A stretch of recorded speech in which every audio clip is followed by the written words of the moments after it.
Elections सध्या चालू आहेत.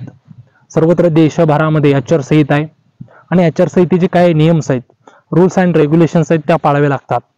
परंतु सध्या अशा स्थितीला अशी घटना घडली की त्या घटनेमुळे सर्वत्र सर्वांना आश्चर्याचा धक्का बसला. हैदराबाद जे की तेलंगणाची राजधानी आहे, त्या ठिकाणी ICICI बँक आणि IDFC बँक या बँकेची विभागीय कार्यालय आहेत. तेलंगणाच्या बॉर्डरवरती, जे की केरळमधून येताना तेलंगणाच्या बॉर्डरवरती, त्या ठिकाणी 4 ट्रक्स, जुन्या मळलेल्या नोटांनी भरलेले ट्रक्स त्या ठिकाणी पोलिसांनी पकडले.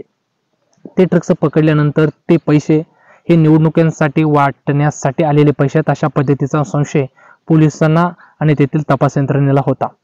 परंतु त्या ठिकाणी केरळमधून ते पैसे ICICI बँकेच्या विभागीय कार्यालयामध्ये जमा करण्यासाठी आलेले आहेत अशा पद्धतीचा ज्यावेळेस खुलासा झाला, त्यानंतर त्या ठिकाणी ते ट्रक्स सोडून देण्यात आले. मुळामध्ये ICICI बँकेचं विभागीय कार्यालय, जे की साऊथचं, दक्षिण भारताचं कार्यालय, ते कार्यालय त्या ठिकाणी हैदराबादमध्ये. परंतु राजकारण्यांची इतक्या पैशाची देवाणघेवाण सुद्धा होऊ शकते का, तर नक्कीच होऊ शकते. मुळामध्ये एक लोकसभेला 4 ट्रक्स सुद्धा त्या ठिकाणी पैसे कमी पडू शकतील. इतक्या मोठ्या प्रमाणामध्ये लोकसभेला खऱ्या अर्थानं पैशाची हेराफेरी होत असते, कोणी नाकारून चालणार नाही.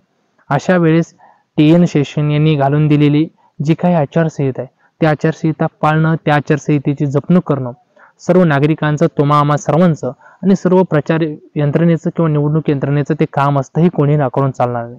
अशा वेळेस ज्यावेळेस लोकसभेचे पडघम वाजलेत, अत्यंत ऐन टोकावरती निवडणुकीचा प्रचार आला असताना अशा पद्धतीनं ट्रक्स घावणं, सापडणं हे नक्कीच त्या ठिकाणी तत्कालीन पोलीस यंत्रणेला सुद्धा संशयास्पद वाटलेलं असणार आहे आणि त्यामुळे त्यांनी ते ट्रक्स पकडले.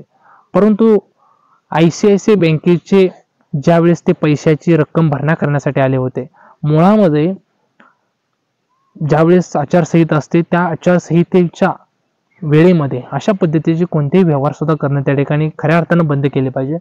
कारण संशयास्पदरित्या आढळल्यानंतर त्या पैशाची शोध घेणं, तो पैसा कुठून आलाय, हा सर्व त्या ठिकाणी त्याच निवडणुकीच्या काळामध्ये हा शोध घेणं सुद्धा एक कॉम्प्लेक्स प्रोसेस असते आणि त्यामुळे 4 ट्रक्स इतकं पैशानं भरलेलं त्या ठिकाणी सापडले.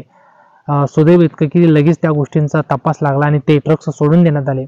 परंतु सद्यस्थितीला देशामध्ये सर्वत्र अशा पद्धतीनं प्रचार यंत्रणेला किंवा वाटण्यासाठी पैशाची मोठ्या प्रमाणामध्ये हेराफेरी आहे. आचारसंहितेमध्ये जर का आपण बघितलं तर 1 कोटी 2 कोटी रुपये इतकेच उमेदवारांना प्रचार यंत्रणेमध्ये खर्च करण्यास मुभा आहे. परंतु बॅक ऑफ दी साइड इतक्या करोडो अब्जावधी रुपयांचे त्या ठिकाणी हेराफेरी होते. किंबहुना त्याशिवाय भारतामध्ये लोकसभा विधानसभेचे इलेक्शन जिंकणं ही नाममात्र गोष्ट झालेली आहे, अशक्य गोष्ट झालेली आहे आणि हे करोडो अब्जावधी रुपयांची ओलाढाल होत असते. पैशातून सत्ता आणि सत्तेतून पैसा अशा पद्धतीचे हे गणित असतं. परंतु एक नक्की प्रचार यंत्रणा किंवा आचारसंहितेचे जे काही नेमून दिलेले पदाधिकारी आहेत, पथक आहे, हे नक्कीच जागरूक आहे असं म्हटलं तर वावगं ठरणार नाही. अशाच पद्धतीने अजून जागरूकता, अजून याच्यामध्ये कमी भ्रष्टाचार किंवा 0% भ्रष्टाचार आणि सर्व गोष्टी स्पष्ट करून पारदर्शकता आणणं हीच खऱ्या अर्थानं लोकशाहीची खरी ताकद असं म्हटलं तर वावगं ठरणार नाही.